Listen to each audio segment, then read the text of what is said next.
what about Europe? Because it's suddenly now left with no security guarantee from the United States. It is saying you fend for yourself, increase your defense budgets. And now how do they face the Russian bear, which has been their nightmare for a long time since since Second World War? Do the Europeans now fear that Russia will try and dominate them, try and control them? How does it look from the European continent? No, Europe is in big trouble.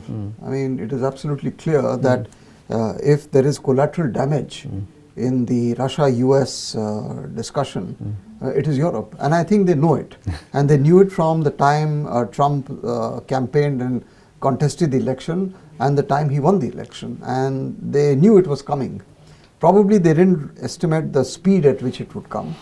But if you talk about Europe, they are in trouble. I mean, there is no question. I mean, there is trouble of all kinds. I mean, firstly, the European project of integration, the European project of trying to secure yourself, the European project of assuming the invincibility of the transatlantic alliance as in NATO.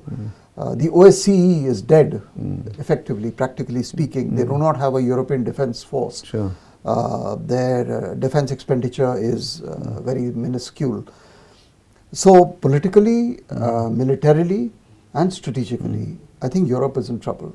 But above all, also economically. I mean, the consequence of the war on them is evident.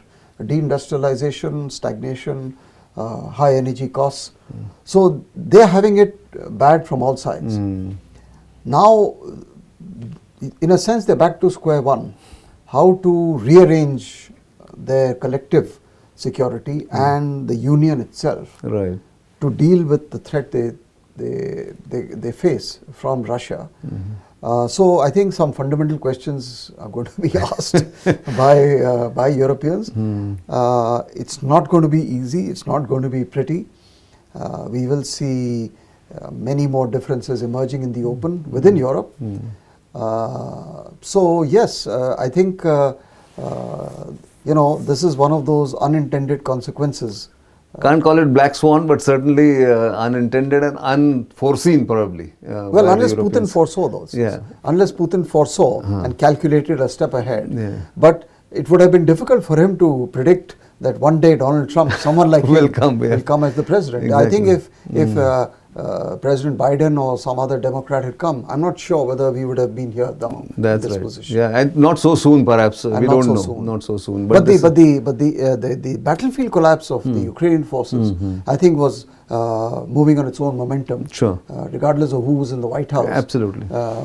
And that, I think, was quite evident and inevitable consequence of the 3 years of the war, which rightly has been called the war of attrition.